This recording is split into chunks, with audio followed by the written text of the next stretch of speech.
siis mina ja minu kolleegid on siis teostanud viimase aasta jooksul. Et see on see jälg, mille me jätame endast maha.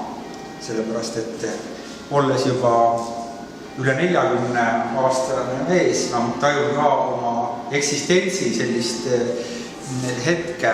Ja siis ma mõtlengi, et vaatamata sellele, et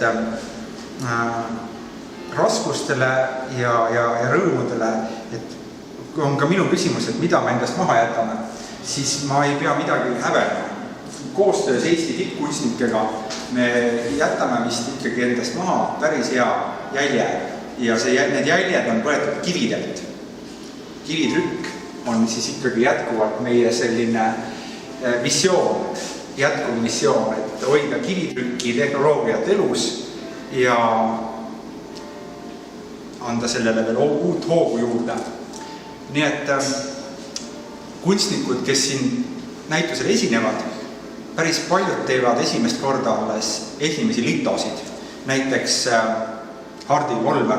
Oled sa teinud litot varem? Seda tegi teise. Aha, Hardi tegi teise. Mingi 30 aastat vahe. Just kahes litot. Ja. Või näiteks Kostabi tegi oma elu esimesed litod. Või Jüri Ojaver tegi oma elu esimesed litod. Nii et tegelikult meil on hea meel, et see meie perekond siis, või see kogukond, kes usuvad, et kivitrükk on päris asi, et see suureneb. Või Björn Koop, kes tegi oma elu esimese lito. Et see on rõõmustav. Nii et selles mõttes me olime tõesti väga ametis oma trükkimisega, sest täna öösel me teostasime uusi töid siin proua Eevi Tihemetsaga. Me eile õhtul hilja veel tegime ühte pilti, mille nimi on Rindist väljas ja mille modelliks olid mina Eevile. Et need on tõsised eksistentsiaalsed tööd. Et see mina olen seal lihtsalt kõrvaline tegelane. Need on Eevi vanad ideed, mida me 30 aastat hiljem siis teostame. Sellele on väga hea meel.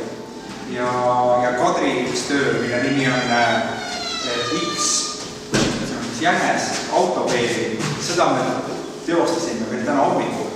Nii et see on isegi suur õnn, et me oleme saanud selle näituse ülesse.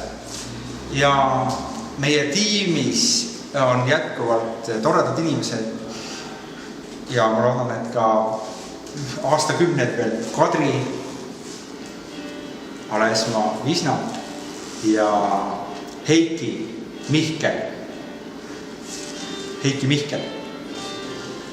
Ja siin on veel kunstnike juurde tulnud Mark Veelmaa, kellel on üks suurepärane teos, mille nimi on Suvi Võsu. Ja siin on veel Eevi, kes, eks ole, Eevi Tihemets, keda te kõik tunnete, Hardi Volmer ja tegelikult olen ka siin ühe pildiga mina. Nii et kõikide ees suur tänu veel kord, et tulite ja väikesed vabandused nendele, kes ei jõudnud siia. Me ei jõudnud lihtsalt kõik üle helistada. Aga mis ma ikka vabandan? Suhelge oma vahel, saage tuttavaks, arendage teemasid, igasuguseid teemasid ja ärge koju kiirustage. Nii et aitäh kõigile näitus on avatud.